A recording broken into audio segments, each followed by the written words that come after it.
activist, Mr. Mayank Gandhi, founder and chief trustee of the Global Vikas Trust. In his earlier avatar, he was a celebrated town planner, shaping cities with vision and precision. Today, he is shaping lives in villages, bringing hope, dignity, and opportunity to the most marginalized. His work in Marathwada, particularly in the Beed district, stands as a beacon of how one individual's resolve can ignite collective transformation. Mr. Gandhi will be speaking on a subject that resonates with the very soul of our nation, from debt to death, unmasking Bharat's agrarian crisis and the politics of farmer neglect. This is not just a topic, but a lived reality for millions of farmers who toil under the sun, yet struggle under the weight of systematic neglect. His voice today will echo their pain, their resilience, and the demand for justice. Ladies and gentlemen, please join me in welcoming with thunderous applause, Mr. Mayank Gandhi.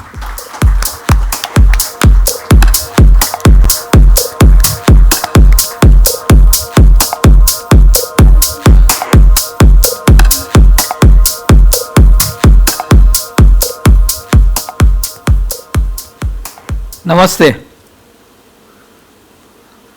सबने breakfast लिया है ना? कोई बिल्कुल ताकत ही नहीं है room में। सत्या, तूने इतना ताकत दिया लेकिन क्राउड में कुछ भी हुआ। नमस्ते।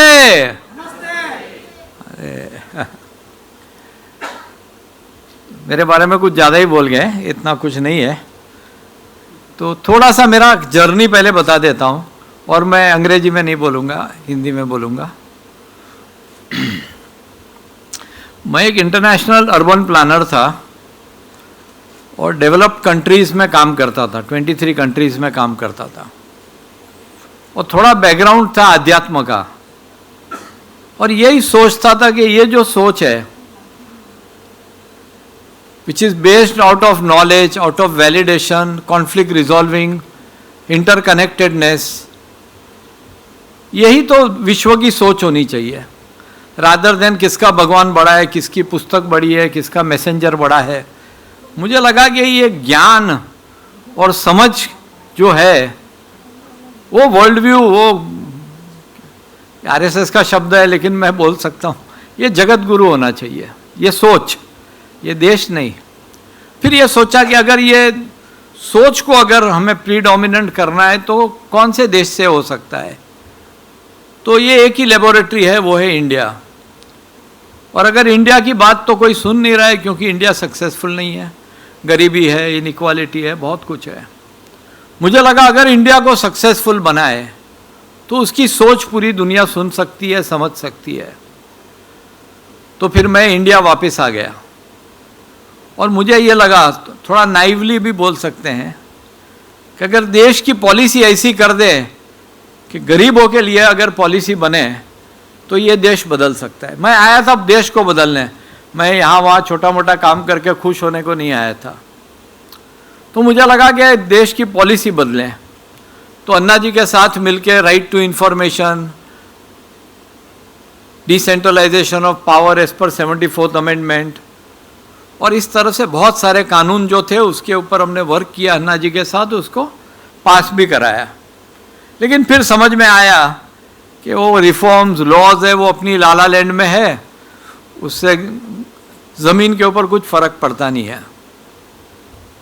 तो गरीब से गरीब आदमी को कौन टच करता है? तो सरकार ठीक से चल नहीं रही है।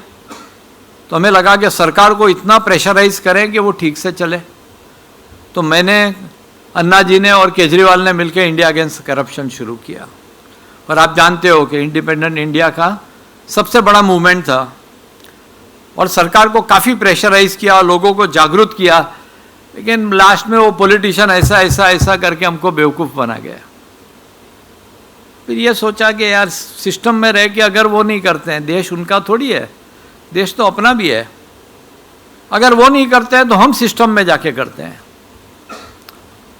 और फिर हमने एक पॉलिटिकल पार्टी, आम आदमी पार्टी बनाई,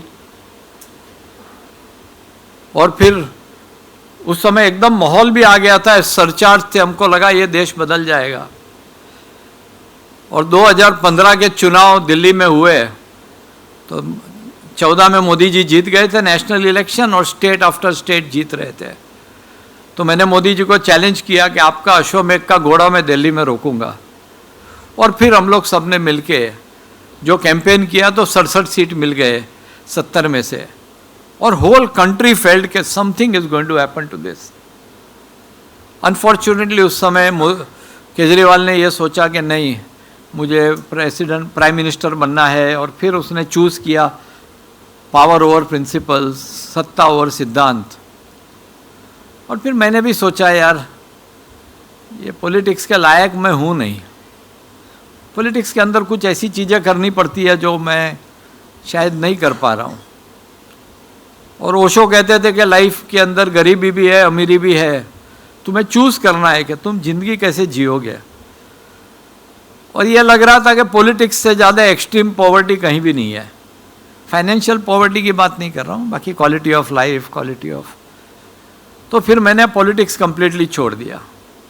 फिर मोदी जी के वहाँ से फ़ोन आया, नेशनल एग्जीक्यूटिव ज्वाइन कर दो। राहुल का भी फ़ोन आया, तो मैंने कहा भैया चाटा मार दो लेकिन पॉलिटिक्स ज्वाइन मत कराओ अभी। तो फिर ये सोचने लगा कि देश तो बदलना है, तो कैसे बदला जाए। तो ये कोई रॉकेट साइंस नहीं है कि देश की इकोनॉमी को अगर बदलें। 1722 में हम सोने की चिड़िया थे पार्टी के, तो क्या हुआ, उससे क्या फर्क पड़ा। महाराष्ट्र का हेड थे आप। अरे भैया मैं सब कुछ था, लेकिन उससे देश को नहीं बदल सकता तो क्या मतलब पोस्ट लेके बैठूं क्या। अरविंद केजरीवाल आपके घर में आके सोते थे, तो क्या हुआ, उससे क्या फर्क तो उनको पड़ता है। आपको उनको समझ नहीं पाया उनको। नहीं नहीं, मैं बेवकूफ़ हूँ, उसको बिल्कुल नहीं समझ पाया। फिर उनको घर में बुलाया आप, वो फिर नहीं, तभी मुझे लगता था, जैसे आपने बोला मैं समझ नहीं पाया, और मैं आपको सर्टिफिकेट स्टैम्प पेपर पे लिख के देना चाहता कि मैं बहुत बड़ा बेवकूफ़ हूँ, पहचान नहीं पाया एक आदमी को। ऐसी लाइफ में 2-3 घटनाएं भी हुई है।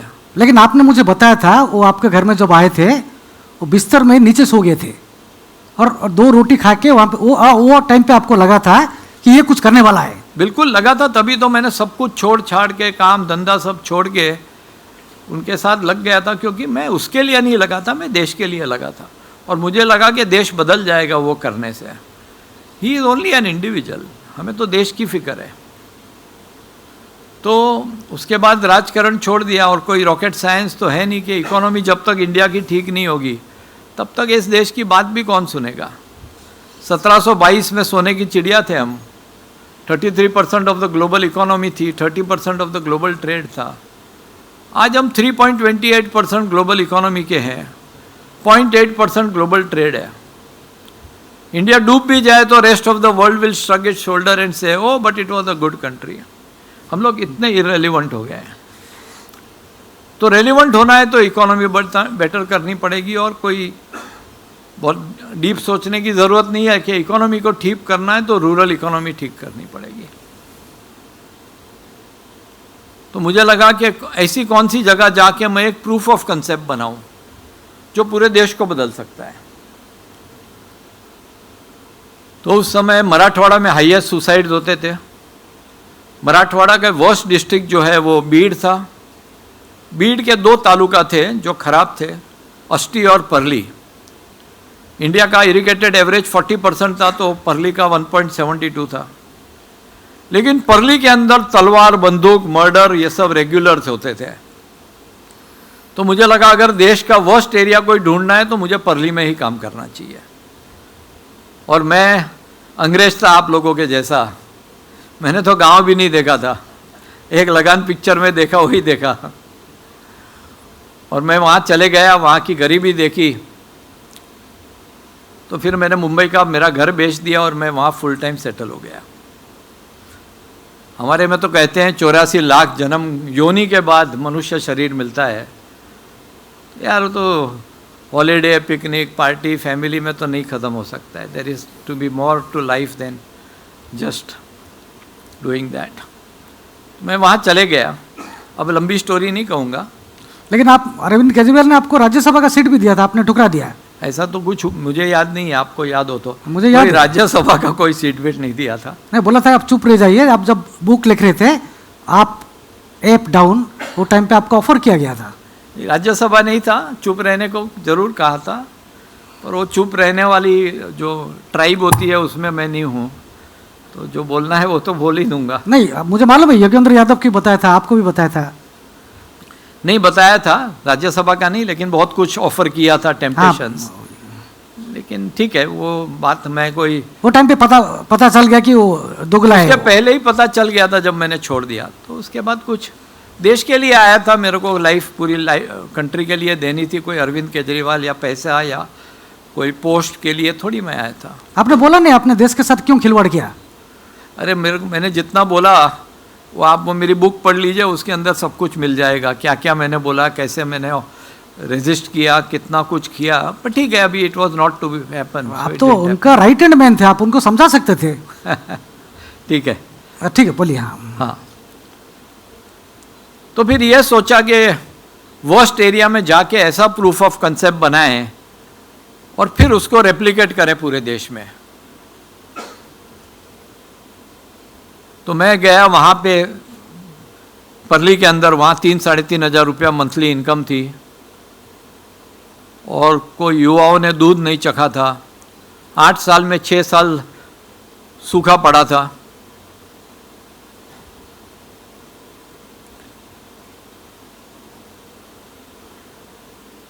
और इतना डिप्रेशन था कि लोग इसलिए जी रहे थे क्योंकि मरे नहीं थे।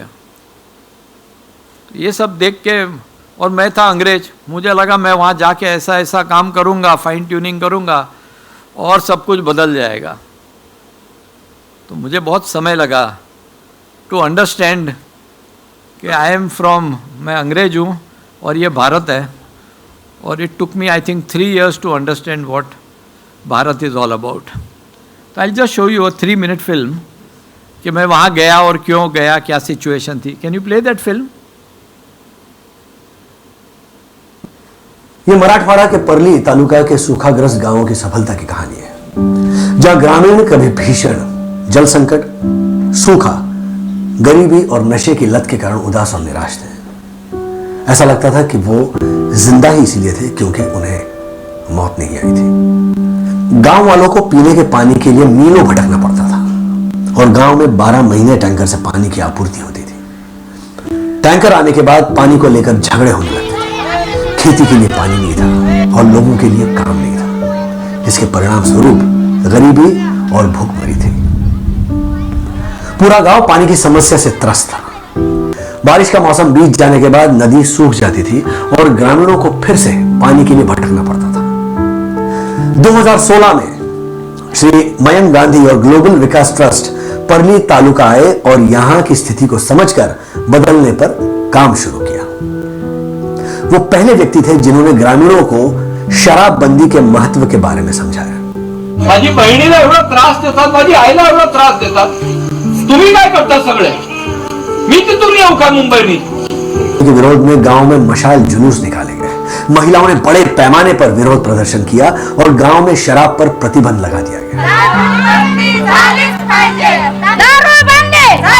और जीवीटी ने ग्रामीणों को जल संवर्धन करने हेतु साथ काम करने के लिए प्रेरित किया। शेतकऱ्यांची इन्कम 10 पट झाली ना, तो शिक्षणाला फक्त इन्कम वाढवायची गरज आहे। ग्रामीणों से कहा गया कि हर सुबह वो अपना सारा काम रोक दे, अपने घरों को बंद कर ले और पानी के काम के लिए बाहर निकल आए। गांव के युवा और बूढ़े, पुरुष और महिलाएं सभी ने इस मुहिम में बढ़ चढ़कर भाग लिया और श्रमदान किया। इतना ही नहीं, जहां पानी का काम हो रहा था वहां शादियां भी आयोजित की गई। लोग गीत गा रहे थे, खुशी खुशी साथ में खाना खा रहे थे और कड़ी धूप में भी उत्साह से काम कर रहे थे। कहा जाता है कि जहां लोग साथ होते हैं वहां पानी, सुख और समृद्धि होती है। इन सामूहिक प्रयासों के कारण पापनाशी नदी को 70 किलोमीटर तक गहरा और चौड़ा किया गया। 162 कृषि तालाबों का निर्माण किया गया। 62 CNB डैम और 5 KT वियर बनाए गए। 120 ग्लोबल रिवर एक्वा शाफ्ट बनाए गए। मात्र 45 दिनों में एक क्रांतिकारी परिवर्तन हुआ, जिसमें इन सभी प्रयासों से कुल 200 करोड़ 22 लाख लीटर पानी संग्रहित किया गया। जल स्तर जो 400-500 फीट नीचे चला गया था, अब उभर कर 40-50 फीट रह गया है। सूखे कुओं को पानी मिला और कृषि को पुनः जीवन मिला। अब किसान साल भर खेती करने लगे। ग्लोबल विकास ट्रस्ट के मार्गदर्शन से किसानों का उत्पादन कई गुना बढ़ गया। ग्रामीणों के जीवन में खुशियां खिल उठी। आज ये गांव न केवल अपने लिए बल्कि अन्य गांवों के लिए भी प्रेरणा बन गए हैं। ग्रामीणों की कड़ी मेहनत और ग्लोबल विकास ट्रस्ट के मार्गदर्शन के कारण कभी सूखाग्रस्त क्षेत्र में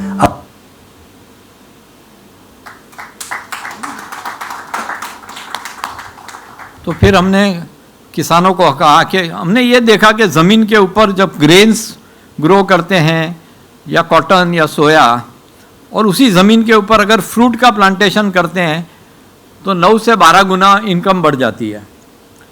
तो हम लोग गांव टू गांव गए, उनको कहा कि आप अपना क्रॉपिंग पैटर्न चेंज कीजिए। कॉटन और सोया जो उगा रहे हैं उसके बजाय ये 10 प्रकार के अलग अलग फ्रूट लगाइए। और बहुत लोगों ने हमारी बात मान ली। जो हमने 15 गांव में शुरू किया था, अब हम 5000 गांव में काम कर रहे हैं। हमने 6 करोड़ 52 लाख फल के पेड़ लगाए हैं। और फिर ये सोच के गए थे कि 30-35 हजार जो कमा रहे हैं वो अगर 1 लाख रुपया कमाने लगे किसान, 3 गुना इनकम बढ़े, वापिस हम सोने की चिड़िया बन सकते हैं। तो बातें तो सुनते थे किसान की कि इनकम बढ़ गया है। तो हमने Tata institute of social science को थर्ड पार्टी इम्पैक्ट असेसमेंट के लिए कहा। तो उनके 28 लोग घूम के पूरा स्टडी करके उनका रिपोर्ट आया कि हमारे जाने के पहले एवरेज इनकम किसानों की 38,700 थी, और हमारे 1.5-2 साल के बाद एंटर करने के बाद ये इनकम बढ़ के 10 गुना से ज़्यादा 393,000 रुपीज़ पर एकड़ की हो गई। तो एक मैजिकल, हमने तो ऐसा सुना नहीं था पूरे विश्व में कि 10 गुना इनकम बढ़नी, वो भी ऐसे शॉर्ट टाइम में और ऐसी जगह पे। तो कहीं ना कहीं जो हम लोग सोच के गए थे कि एक ऐसा प्रूफ ऑफ कंसेप्ट बनाए जिसको पूरे देश में लेके जा सकते हैं। तो एक और शॉर्ट फिल्म है, वो दिखा देता हूँ। नेक्स्ट वाला दिखाना। तो 7 नवंबर, अभी कुछ दिन पहले, भारत के union minister of agriculture Shivraj Chouhan ji आए थे।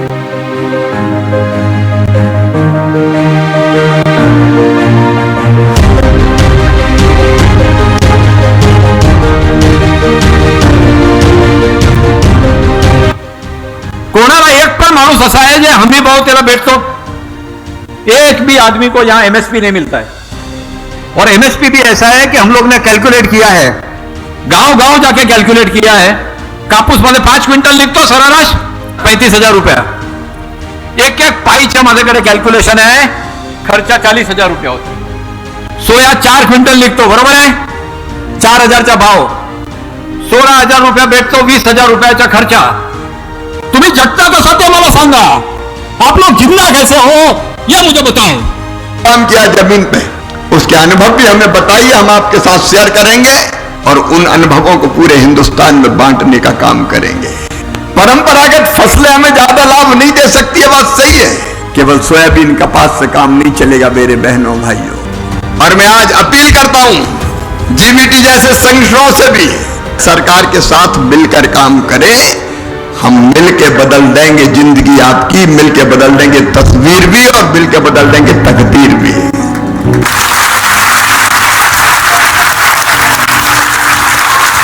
भारत माता की जय जवान।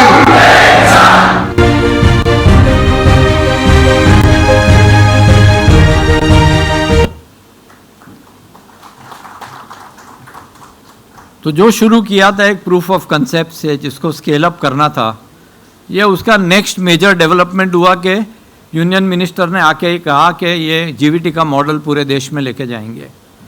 उसके बाद नीति आयोग को मिले, आईक्रियर को मिले और सारी गवर्नमेंट की बॉडीज़ को मिले हैं। अब नेक्स्ट स्टेप्स क्या होते हैं ये देखना पड़ेगा।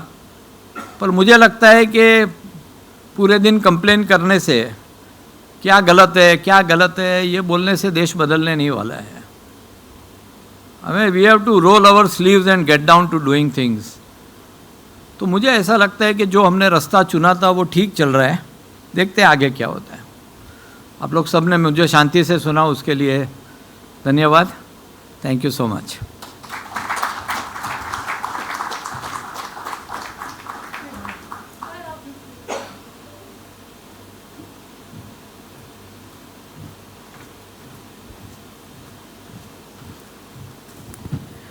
Thank you, Mr. Mayank Gandhi, for your deeply insightful and thought-provoking talk. Your words have illuminated the realities of our agrarian crisis and inspired us with the possibilities of change through action and compassion.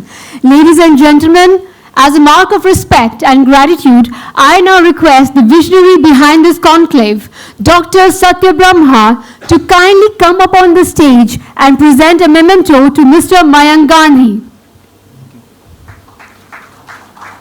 तालियां थोड़ी ज्यादा होना चाहिए. Thank you very much for a big talk. So much of work. I think we are part of a big movement. We are changing the world. We are the change makers.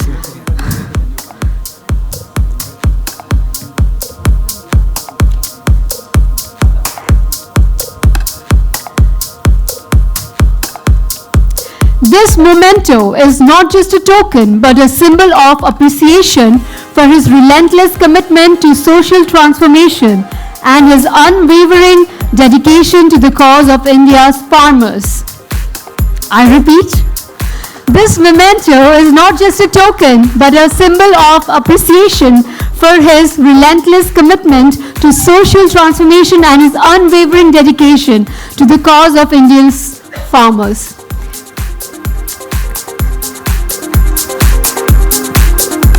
Thank you, sir. Thank you very much.